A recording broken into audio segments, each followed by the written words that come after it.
오늘 우리에게 주신 하나님 말씀은 마태복음 12장 38절에서 50절입니다. 그 녹음이 좀 안 돼서요. 제가 새롭게 또 녹음을 함을 양해를 좀 구하겠습니다. 말씀 함께 읽어드리도록 하겠습니다. 그때 서기관과 바리새인 중 몇 사람이 말하되 선생님이여 우리에게 표적 보여주시기를 원하나이다. 예수께서 대답하여 이르시되 악하고 음란한 세대가 표적을 구하나 선지자 요나의 표적밖에는 보일 표적이 없느니라. 요나가 밤낮 사흘 동안 큰 물고기 뱃속에 있었던 것 같이 인자도 밤낮 사흘 동안 땅속에 있으리라.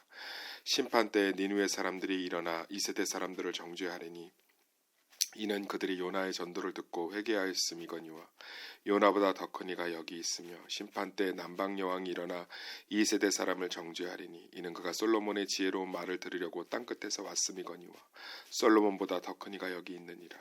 더러운 귀신이 사람에게서 나갔을 때 물 없는 곳으로 다니며 쉬기를 구하되 쉴 곳을 얻지 못하고 이에 이르되 내가 나온 내 집으로 돌아가리라 하고 와 보니 그 집이 비고 청소되고 수리되었거늘 이에 가서 저보다 더 악한 귀신 7을 데리고 들어가서 거하니 그 사람의 나중 형편이 전보다 더욱 심하게 되느니라.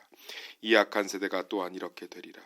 예수께서 무리에게 말씀하실 때 그의 어머니와 동생들이 예수께 말하려고 밖에 섰더니 한 사람이 예수께 여짜오되 보소서 당신의 어머니와 동생들이 당신께 말하려고 밖에 서 있나이다 하니 말하던 사람에게 대답하여 이르시되 누가 내 어머니며 내 동생들이냐 하시고 손을 내밀어 제자들을 가리켜 이르시되 나의 어머니와 나의 동생들을 보라. 누구든지 하늘에 계신 내 아버지의 뜻대로 하는 자가 내 형제요 자매요 어머니이라 하시더라. 아멘. 부활의 능력이라는 제목을 가지고 말씀을 좀 살펴보도록 하겠습니다. 어제 예수님 가장 강력하게 설교하셨지요. 독사의 자식들아, 성령 회방한 죄는 절대로 용서받지 못한다.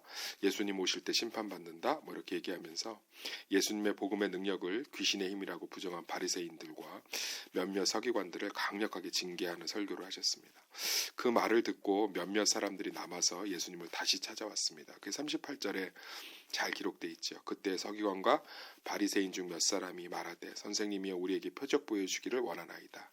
이게 한글 성경을 읽을 때는 굉장히 예의 있게 찾아온 것 같지만 사실은 이 얘기를 좀 번역하면 이런 얘기죠. 이제 예수님의 강력한 설교를 듣고 깨달았단 말이에요. 뭔가 느껴지는 것이 있어서 서기관과 바리새인 중 몇 사람이 찾아왔는데 한 말이 뭐냐면 나를 좀 믿게 해봐라. 그럼 내가 믿겠다. 그러니까 끝까지 예수님보다 자신들이 위에 있으려고 하는 거죠. 저 같았으면 정말 제가 예수가 아닌 게 참 감사한 게 12영이 되는 영을 보내서 정말 이런 교만한 사람들을 심판할 것 같은데 예수님 이 사람들의 이런 말도 안 되는 태도에 39절부터 답변을 하고 있습니다. 답변하는 게 이제 세 가지예요. 요나의 표적, 니느웨 사람들의 회개, 또 스바 여왕, 솔로몬의 남방 여왕에 대한 이야기를 하고 있습니다. 무슨 얘기냐면 하나님의 말씀을 들을 때 깨달은 것으로 멈추지 말고 그 말씀을 내 삶의 주인으로 받아들이고 그 말씀의 인도함을 받고 살아라. 이 얘기를 하고 계신 거예요. 그러니까 예수님이 십자가에 죽으시고 부활하신 표적이 있는데 그거 외에 더 이상 무엇을 보여주겠습니까? 네가 나를 믿게 하면 내가 믿겠다.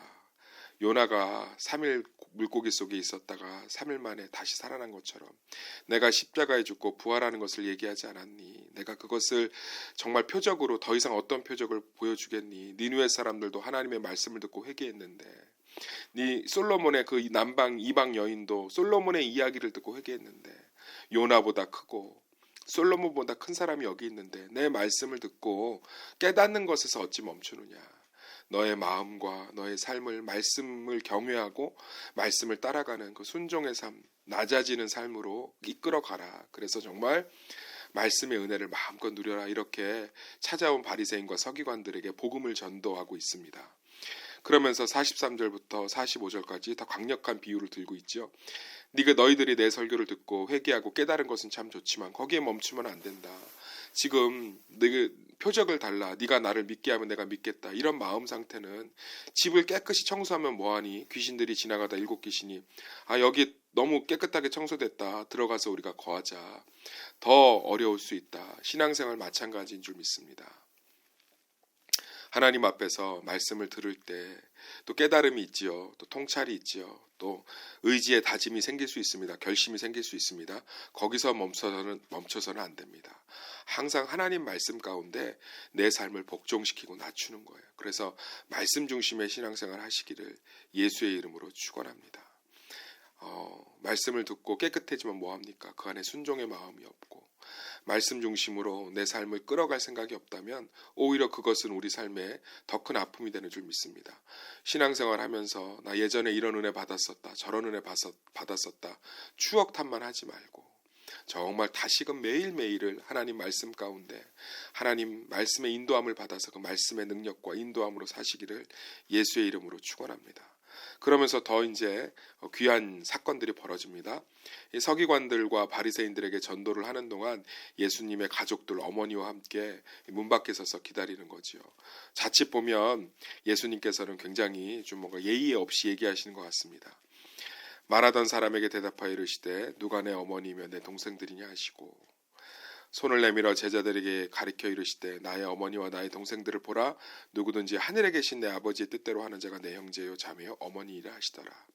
예수님께서 내 말을 듣는 자들이 내 가족이다라고 얘기하시면서 그들을 배척하신 것이 아니라 예수님 십자가상에서도 어머니를 부탁하셨고 공생의 33년 이 땅에 사시면서 공생의 3년을 제외하고 30년을 가족들을 봉양하고 부양하는 것에 최선을 다하셨습니다.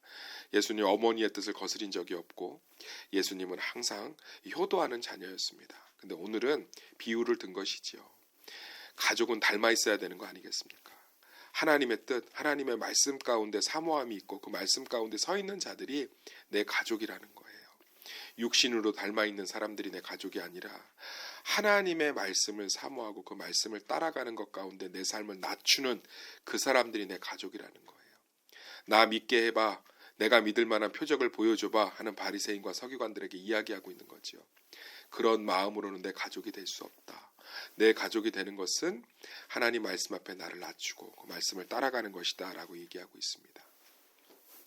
사랑하는 새소망교회 성도님들 그리고 새벽 성도님들, 우리는 말씀 앞에서 어떠한 태도를 가지고 있습니까?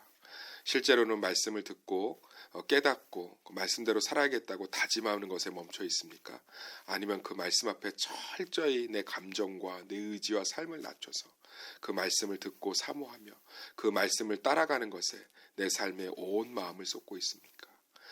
우리 삶 가운데 바리새인과 서기관들과 같이 집을 깨끗이 마음을 깨끗이 청소하는 신앙이 아니라 더 나아가서 그 마음속을 하나님의 예배와 말씀과 기도의 능력으로 꽉 채워서 정말 성령이 거하는 아름다운 집, 아름다운 성전이 되는 그 놀라운 축복을 누리시기를 예수의 이름으로 축원합니다.